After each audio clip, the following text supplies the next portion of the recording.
ለዚህ ቻናል አዲስ ከሆናችሁ ኢትዮ ትረካ የሚለው ቻናላችንን ሰብስክራይብ፣ ላይክ፣ ሼር በማድረግ ጀምሩ። አንዲት ቀን ሰፈሩ ጸጥ ያለ ነው። በየሰው በር ላይ የተተከሉ ዛፎች አካባቢውን ቀዝቃዛ አድርገውታል። በረደኝ። ፍርሃቱ ይሁን በትክክል አየሩን መለየት አልቻልኩም። አጎንብሼ ጉልበቴ ላይ ተደግፌ አለከልካለሁ። ትንፋሽ ቶሎ ቶሎ ስባለሁ፣ እለቃለሁ። ሰውነቴንም አተነፋፈሴንም ለማረጋጋት እየሞከርኩ አንድ ጥቁር ማርሴዲስ መኪና ከፊት ለፊቴ መጥቶ ቆመ። ወይኔ ተበላሁ። መሞቴ አይደለም እኮ በማያገባኝ መሞቴ ነው የሚያሳዝነኝ። በቃ ተያዝኩ። አይምሮዬ ተቅበዘበዘ። አንድን ሳይጨርስ ወደ አንድ በትንሽ ሰከንዶች ብዙ ቀባጠረብኝ። እንደምንም ያለችኝን ወኔ አሰባስቤ ልሮጥ አሰብኩ። ግን አዋጭ አይደለም። ሌላ መሳሪያም አያስፈልግም። በያዙት መኪና ሊጨፈልቁኝ ይችላሉ። ስለዚህ መሮጥ አያዋጣም። ታዲያ ምን ይሻላል? ፍስሐ፣ አንተ ፍስሐ የሚል ድምፅ ሰማሁ። ማንም ሊጠራኝ አይችልም፣ ምክንያቱም የሚያውቀኝ ሰው የለም። ለዚህ ሰፈርም ሆነ ለሀገሩም አዲስ ነኝ። የጠራኝ የሴት ድምፅ መሆኑ ትንሽ አረጋጋኝ። ግን እሷ ብትሆንስ የምታሳድደኝ? ወይኔ አበባ የስራሽን ይስጥሽ። ከልቤ ልረግማት ፈልጌያለሁ፣ ግን በምን ጊዜ? አንተ ፍስሐ ናግባ እኮ ነው የምልህ። ያ ድምፅ ነው። በድጋሚ እንደምንም ቀና ብዬ በውስጥ ያለውን ሰው ለማየት ሞከርኩ። አበባ፣ አዎ አበባ ራሷ ናት።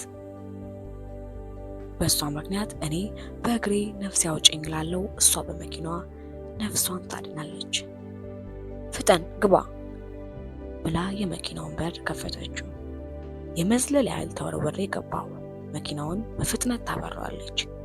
ወደ ቤት ገብቼ ቶሎ ሻንጣዬን ማዘጋጀት ብቻ ነበር የሚታየኝ። የዛሬን ፈጣሪ ያትርፈኝ እንጂ አንድ ቀን እንኳን እሷ ያለችበት መገኘት አልፈልግም። ቤት እስክንደርስ ምንም አልተነጋገርንም። የእሷ ስልክ ግን በተደጋጋሚ ይጠራል። ማን መሆኑን ካጣራች በኋላ ድምፁን ታጠፋዋለች። ቤት ስንደርስ 8:20 ሆኗል። ወዲያው እንዳርፍበት የሰጡኝ ክፍል ገብቼ ሻንጣዬን መፈለግ ጀመርኩ። ልብሴን ከወዳደቀበት ለቃቅሜ ከትቼ ሻንጣዬን እየጎተትኩ ወጣሁ። አበባ ሳሎን ቁጭ ብላለች። እሷም ምን አለባት ስታይ እንደነገጠች። እንዴ ምን ልትሆን ነው አለችኝ እያፈጠጠችብኝ። በቃ መሄዴ ነው አልኩኝ ቆፍጠን ብዬ። ቅድም የጠፋው ወኔ አሁን የተመለሰ መሰለኝ። እንዴ በዚህ ሁኔታማ አትሄድም፣ ባይሆን ተረጋግተ ነገ ከነገ ወዲያ ትሄዳለህ አለችኝ እየተለማመጠችኝ። ሴትዮ ነገ ከነገ ወዲያ እኔ ሳልሆን ሬሳዬ ነው ከዚህ ቤት የሚሄዱ አልኩ በውስጤ። እሷ ብትለምነኝ ባለቤቷ ተቻኩላ አትሄድ ብሎ ቢመክረኝ ልሰማቸው ስላልቻልኩ ስልክ ተደዋውለው ለምሽት 1 ሰዓት ትኬት ቆርጠው ኤርፖርት ድረስ ሰኝተውኝ ወደ ሀገሬ ሄድኩ።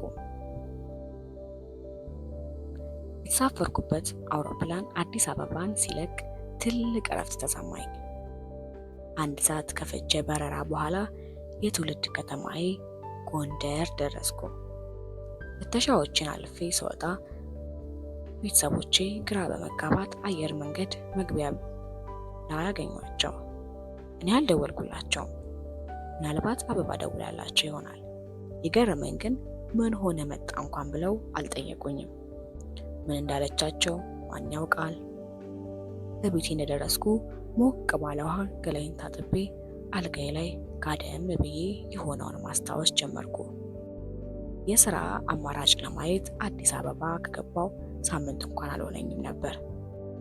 ያረፍኩት ደግሞ የአክስቴ ልጅ የሆነችው አበባ ቤት ነበር። የእንግድነት እንክብካቤው ባይለየኝም አበባም ሆነች ባለቤቷ በስራ ብዛት ብዙም አንገናኝ ጋር ለመዋልና አዲስ አበባ ታዲያ አንድ ማክሰኞ ቀን አበባ ከእኔ ጋር ተያይዘን ወጣን። አንዳንድ ቦታዎችን አይተን ምሳ በልተን ወደ ቤት እየተመለስን ነበር። ከኋላችን አንድ መኪና እየተከተለ የመኪና ጥሩምባውን ያስጨዋል። አበባ በስፖኪዮ አይታ መንዳቷን ቀጠለች። ትንሽ ፍጥነቷን ጨመር አደረገች። መኪናው አሁንም እየተከተለን ነው።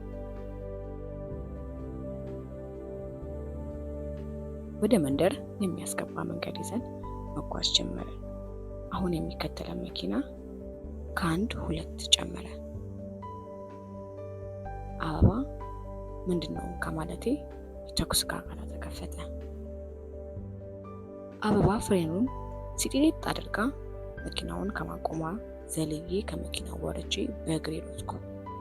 አሁን ድረስ አብሬያት እዛው መኪና ውስጥ ብቆይ ምን ሊፈጠር እንደሚችል ሳስበው ይዘገንነኛል።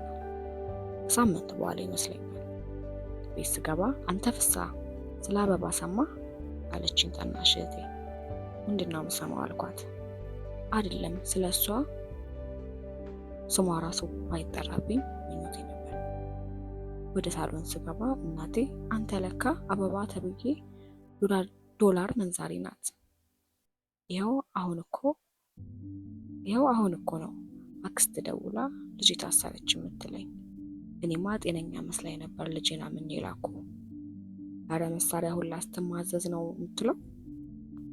ወይኔ ልጄን አስበለችኝ ነበር። እንኳን በጊዜ ተመለስክ አለችኝ። አይ ሰው ብዬ ወደ መኝታ ሄድኩ። አይ የኔ እናት ከመንጋጋው ጥርስ አፈትልኬ እንዳመለጥኩ